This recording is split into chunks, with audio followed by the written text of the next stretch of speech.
Service, in particular, the committee that put this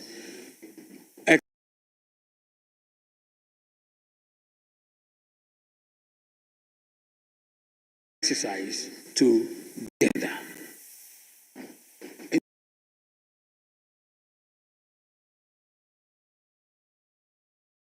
Indeed, your collective efforts have made this work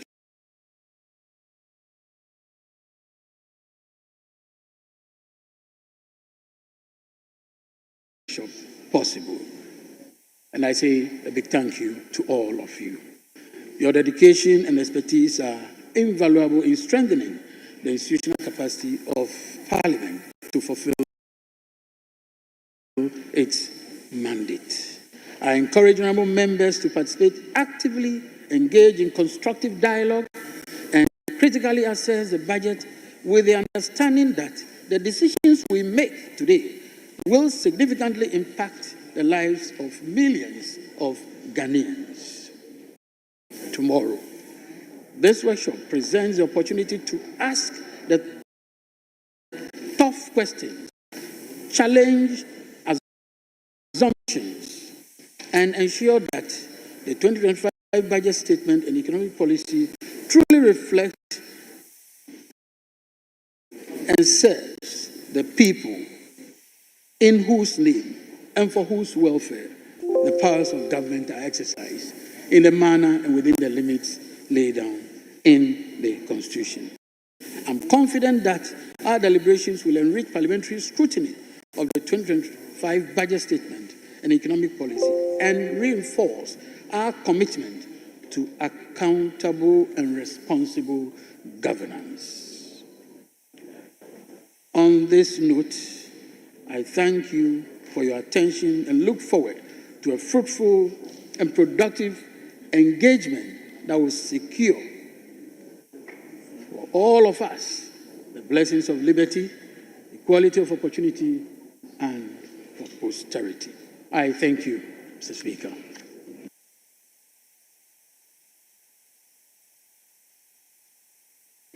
Thank you very much. That was Mr. Jethro, the Clerk to Parliament. My name is Zaneto Ajman-Rawlings, Member of Parliament for Klottey-Korle, and I will invite my co-MC to come and introduce the next speaker. Thank you. Thank you very much, Doc. Mr. Speaker. Oh, please take it. Mr. Speaker, Clerk to Parliament, Leadership of Parliament, Honourable Finance Minister, colleagues, good morning. How are we doing? When I got the information this morning that I'll be co-emceeing this morning's program, I was like, hey. And then I got to know later that I'll be emceeing with Dr. Zaneto. I said, hey, this one there, Doc, when she speaks, I can't hear. So I was wondering, but it's good. I think by the close of this program, I'll be able to hear you a bit better. You're welcome once again to the 2025 post-budget workshop. And this is our first workshop for the 9th Parliament together as a house. We missed the whole experience. Now, who has come down to Accra? So, next on the bill, we will be inviting the Honourable Minority Leader, Osahin Alexander Kwamina Afenyo-Makin, to give us his remarks. Thank you.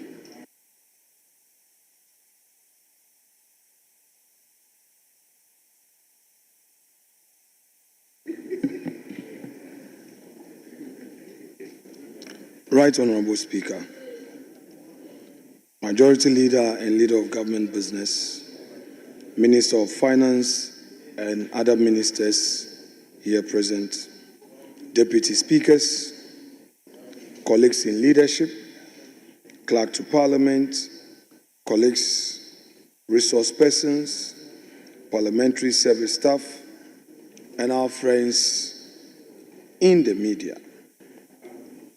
Once again, we've met here for this post-budget workshop, an opportunity for a deeper insight into the details in the budget.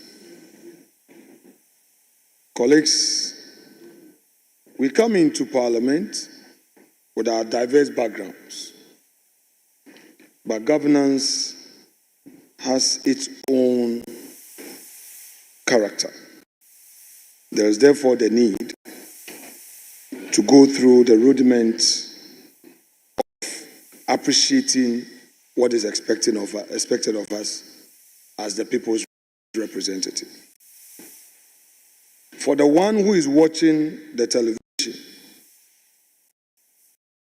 he or she may be quick to criticize.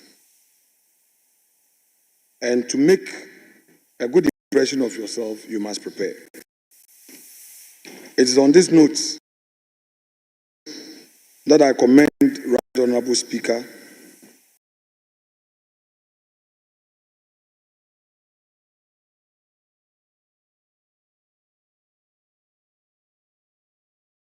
for his industry and leadership in ensuring that this 2025 post-budget workshop has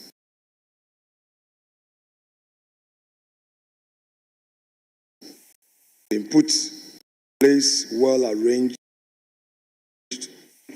for today. And also to thank the clerk to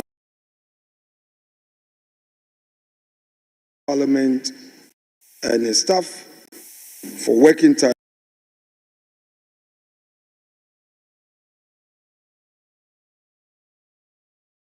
tirelessly to get all resource persons together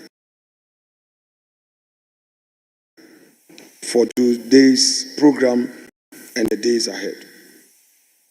Colleagues, this is an opportunity for us to build capacity. Let's find time to follow every aspect of the training program. You may be an expert in your own field, but trust me, Parliament and parliamentary governance and politics have their own character, and you must learn it. Let's endeavor to pay attention to the fine details of the budget. As the clerk already indicated, it is only through understanding these have been formed.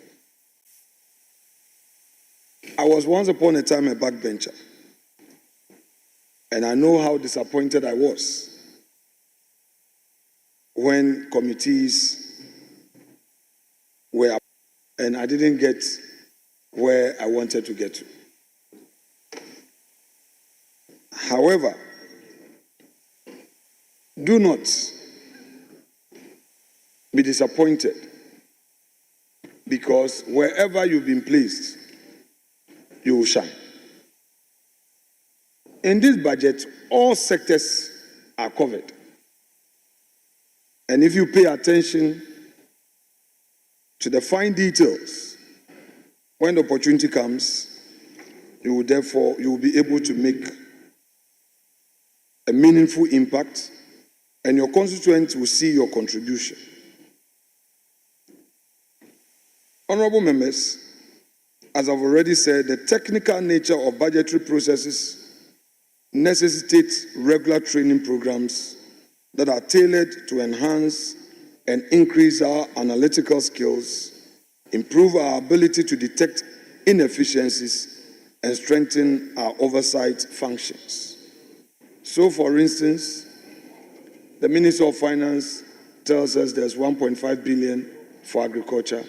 If you look at the expenditure column, you realize that some 900 million plus has been allocated.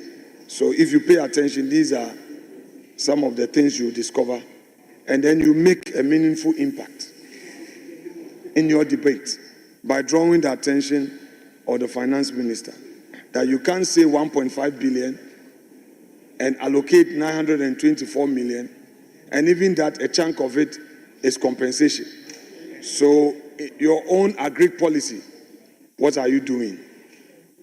And then you'll be able to talk about school feeding has in excess of 2 billion and other critical areas have lesser amount.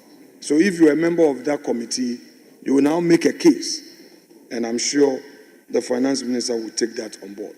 Without more, colleagues, let me urge all of you, especially those of you who are first-timers, don't see this as a boring process. Don't be too expectant, but participate, spend time. Don't walk in and walk out. Stay in and build capacity and build confidence so that when the day comes and you are debating and some backbenchers are heckling you, you will remain resolute.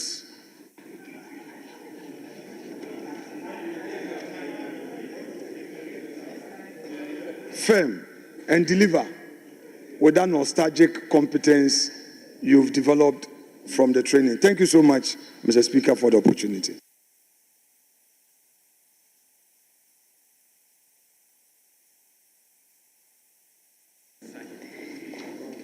It appears the minority leader is in a hurry to start the debate, but I think this weekend is not about debating, it's about learning and paying attention to the details of Nkoko Nkitikiti and other things. And so without much ado, I'll invite the Honorable Majority Leader, Honorable Mahama Yarga, to give his opening remarks.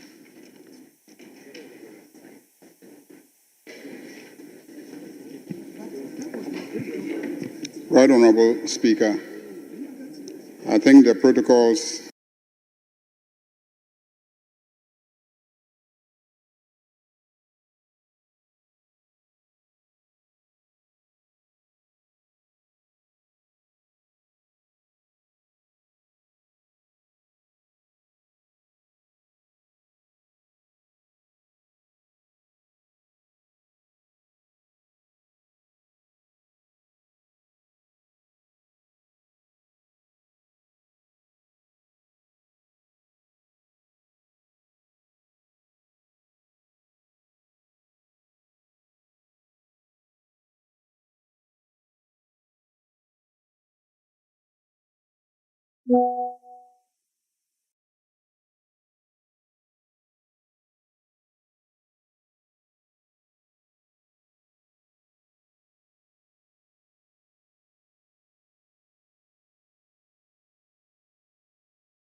have been established both by the MCs and my colleague, the minority leader.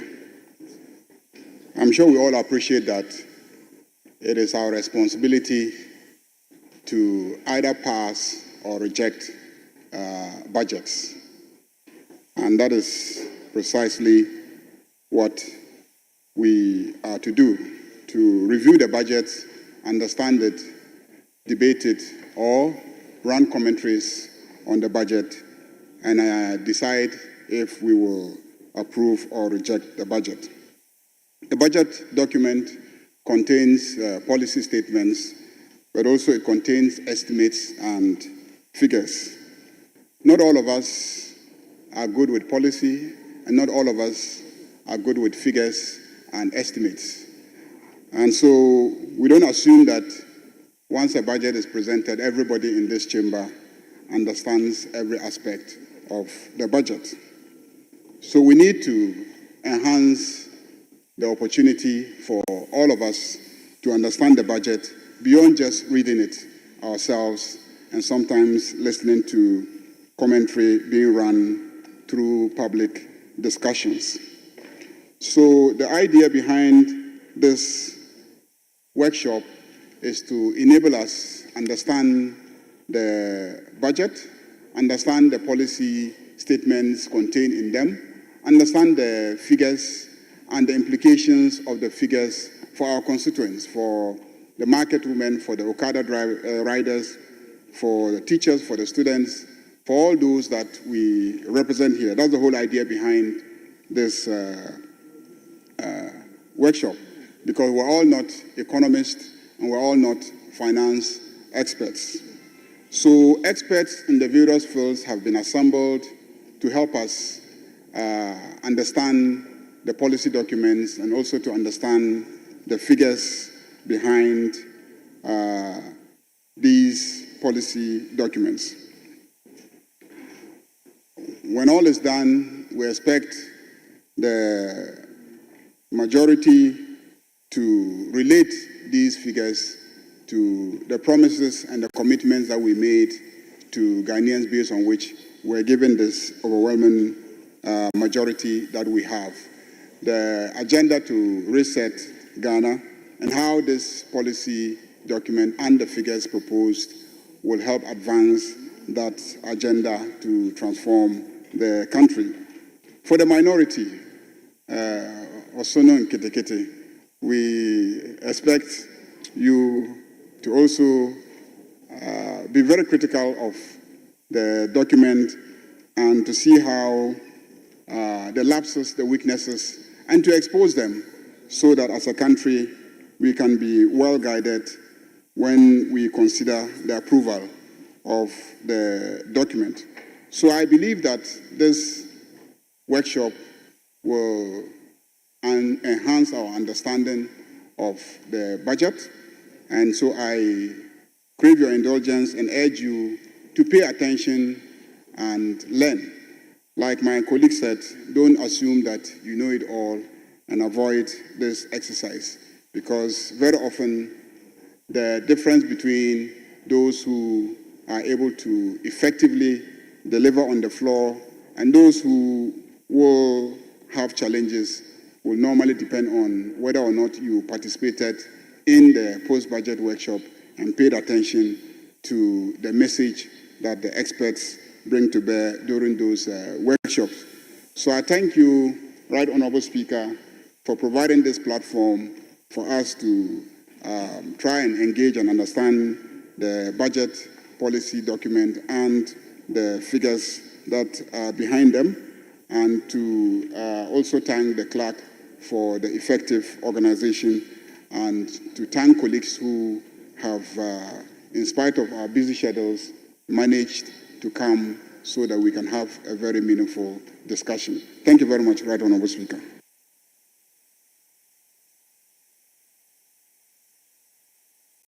Thank you, Majority Leader and Leader of Government Business. I hardly hear him speak Twi, but I think he's very familiar with the word Osudon Kete. Next time, I wish to hear you mention umbrella in Fanti Ochi. Anyway, we would invite the Honorable Minister for Finance, Dr. Kasiel Atuba Forsen. Kasiel. Okay. Forgive me, I'm an Adisco boy, so thank you. Yeah. Right Honourable Speaker, I would like to express my sincere appreciation for the invitation to deliver a remark on this important occasion. The Speaker, post-budget workshops for members of Parliament have proven to be very useful too over the years, as they provide a platform for independent assessment of various aspects of the budget to be presented before members of Parliament. ahead of the budget debate and approval process. Mr. Speaker, over the years, I have personally benefited from presentations and discussions in these workshops as a Member of Parliament. Today, I join as both an MP and a Minister responsible for finance, and I expect once again to benefit from this useful, rich analysis and recommendations that this platform will present. Right Honourable Speaker, this budget is centered on resetting the Ghanaian economy for the people of Ghana. We recognize that our economy is in crisis, but most importantly, we have put in place innovative strategies and interventions to resolve these challenges that confront us head on. Mr. Speaker, the 2025 budget is people-centered. It's a budget that protects the poor and the vulnerable, that provides incentive for private sector growth and job creation. It is a budget that introduces a number of innovative approaches to address key funding constraints and contains key growth-oriented interventions to support our national development. Right Honourable Speaker, the targets in the budget for the year 2024 are as follows.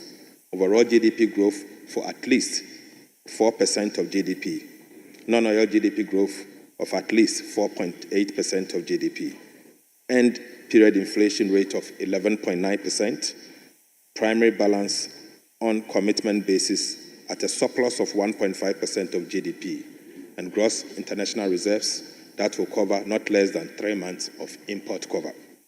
Mr. Speaker, we have outlined a number of revenue and expenditure measures in the 2025 budget to support the achievement of our fiscal objectives and targets, and would like to call on this esteemed House, particularly my colleagues, the Members of Parliament, to support these measures and the passage of the various legislations that will operationalize the measures as soon as possible.